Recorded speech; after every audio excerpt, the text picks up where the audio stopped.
So Ajax and Odysseus made their way at once where the battle lines of breakers crash and drag, praying hard to the god who moves and shakes the earth, that they might bring the proud heart of Achilles round with speed and ease.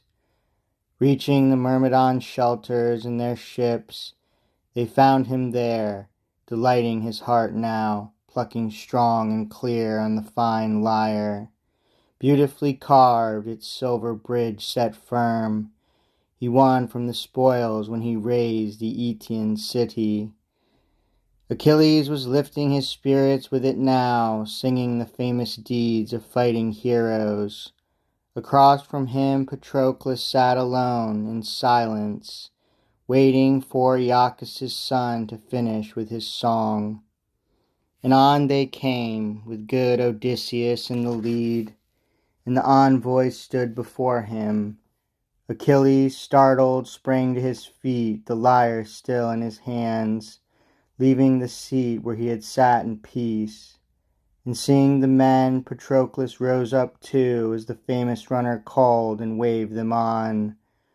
Welcome! Look, dear friends have come our way. I must be sorely needed now, my dearest friends and all the Achaean armies, even in my anger.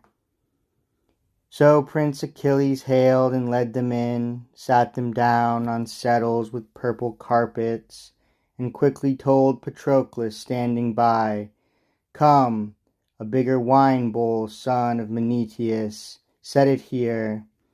Mix stronger wine, a cup for the hands of each guest. Here beneath my roof are the men I love the most. He paused. Patroclus obeyed his great friend, who put down a heavy chopping block in the firelight, and across it laid a sheep's chine, a fat goat's, and the long back cut of a full-grown pig, marbled with lard. Automedon held the meats, while lordly Achilles carved them into quarters, cut them well into pieces, pierced them with spits, and Patroclus raked the hearth, a man like a god making the fire blaze. Once it had burned down and the flames died away, he scattered the coals and stretching the spitted meats across the embers, raised them onto supports and sprinkled clean pure salt. As soon as the roasts were done and spread on platters, Patroclus brought the bread, set it out on the board in ample wicker baskets.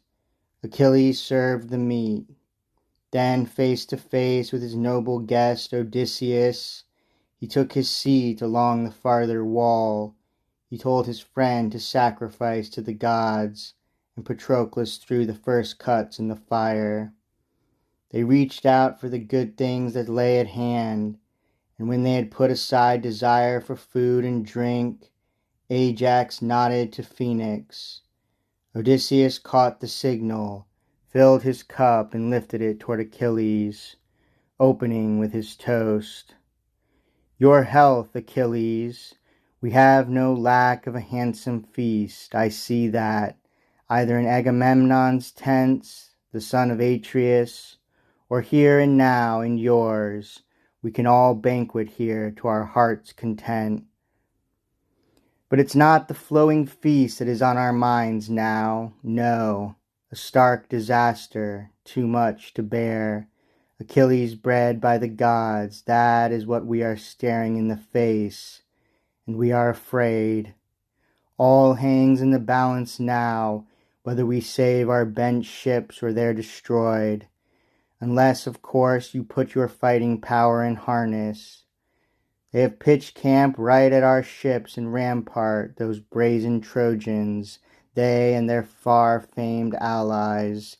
Thousands of fires blaze throughout their armies. Nothing can stop them now, that's their boast.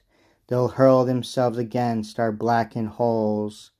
And the son of Cronus sends them signs on the right, Zeus's firebolts flashing, and headlong Hector, delirious with his strength, rages uncontrollably, trusting to Zeus. No fear of man or god, nothing. A powerful rabid frenzy has him in its grip. Hector prays for the sacred dawn to break at once. He threatens to lop the high horns of our sterns and gut our ships with fire, and all our comrades pinned against the hulls, panicked by thick smoke. He'll rout and kill in blood. A nightmare, I fear it with all my heart. I fear the gods will carry out his threats, and then it will be our fate to die in Troy, far from the stallion land of Argos.